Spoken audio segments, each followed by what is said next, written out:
Hola people, what's up? My name is Becca. I film from Kaduna, Nigeria. Welcome to my channel. On this space, I talk about books, personal development, and friendship. From time to time, I share stories based on happenings around us. Today, we'll be looking at the story of the Air Force officers who stormed the Sokoto Slum and killed 2, injuring so many other people in October of 2019 because some of the young men mocked an officer's girlfriend. In October of 2019, some Nigerian Air Force personnel chased a man into a house and shot him and the innocent house owner. They also shot many people in Mabera, a Sokoto Slum, that night around 8:30 p.m. It's been 3 years now and no one has been prosecuted for the murder of 2 people in that incident. We seek justice for Mrs. Maryam Abulrahman and Abdulsalam Lawan. If you haven't subscribed at this point, what are you waiting for? Kindly subscribe and do not forget to turn on the notification bell so that you receive new updates from moi. According to Premium Times News, the tragedy had begun at a tea spot popularly referred to as Meishai spot in Hausa communities. This is a spot where people, especially men, gather to have tea, bread, eggs, and noodles. This particular tea spot was said to be close to the popular Lukuwa Mosque.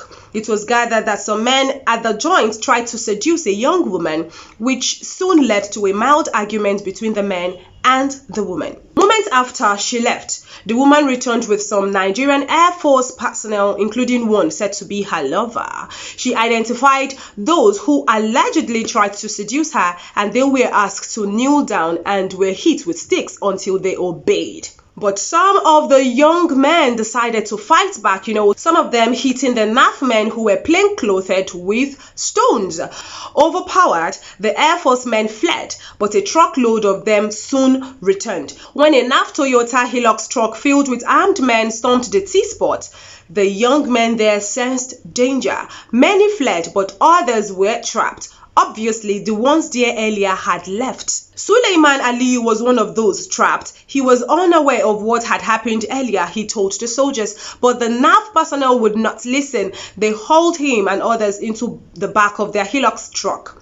As they launched after those who fled, Mr. Aliyu saw an opportunity to escape. He sprinted into a house close by, but one NAF officer chased him until they both landed in Mrs. Maryam Abulrahman's home. Mrs. Maryam Abulrahman, 40 years old, was at her home in Sokoto preparing to perform ablution for the Muslim prayers that Sunday evening of 20th October 2019 when 2 strange men ran into her compound, one chasing the other. In horror, Mrs. Abulrahman tried to run into her room but realized that she could not move her legs. A bullet had penetrated her thigh. The man chasing the other and who had fired the shots from a rifle was dressed in full military khaki. He is a member of the personnel of the Nigerian Air Force (NAF) attached to the 119 Composite Group in Sokoto. A bullet also hit Suleiman Aliyu. The man chased into Mrs. Abdulrahman's house. He would later notice that he had been hit when he saw blood gushing from his leg after he got to a safe place. Soon, the uniformed man who pulled the trigger gave up the pursuit of Mr. Aliyu. He left. As Mrs. Abulrahman lay helplessly in the house, another person was being shot in the community. Abdulsalam Lawan, 20 years old, had just left the mosque when he heard gunshots and noticed the commotion in his street. He joined everyone in scampering for safety, but he was unlucky. A bullet hit him in the back and exited through his stomach as he ran. At least 5 other people sustained gunshot injuries in this incident. Lawan Tijani, who is Abdulsalam's older brother, was away in Kano when his phone rang.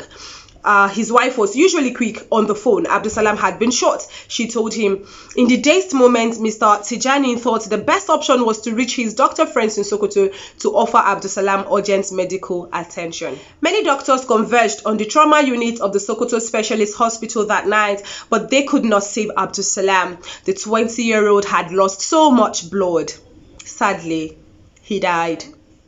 At the same hospital, Mrs. Maryam Abulrahman, who had been shot earlier, was on a stretcher struggling for her life. The doctors were preparing her for surgery to extract the bullets, but she died as they wheeled her into the theater. Abdulwasiu Abulrahman, her brother, said, "They tested her blood type. One of the doctors said the blood available was frozen and it needed to melt before being transfused to her. I held her hands as the doctor searched for a vein to insert the syringe. When we pushed the stretcher towards the theater, the person at the theater requested approval to open the theater. I left one of her sons there to call the doctor. By the time I arrived with the doctor, we found the boy crying. We looked at her and she was dead. A few days after the incident, the Sokoto State Governor, His Excellency Aminu Tambuwal, accompanied by some of his cabinet members, visited the families of the deceased to condole with them. A NAV delegation led by the Air Officer Commanding Tactical Air Command, Charles Ohuo, and Air Vice Marshal also visited the families. The state governor also inaugurated a 10-member committee to investigate the incident. The then Chief of the Air Force, Sadiq Abubakar, and Air Marshal at the time also constituted a board of inquiry led by Mr. Ohuo to investigate and bring the culprits to book. Both the visiting NAV officers and the Sokoto state government assured the victims' families that justice will be done in the matter. Governor Tambuwal also promised to fund the education of Mrs. Abdulrahman's 7 children from the basic to the tertiary level. The committee concluded investigations in November 2019 and submitted its reports to the Deputy Governor Maryam. However, almost 3 years later, both the Sokoto state governor and the Nigerian Air Force have failed to make the committee's reports public.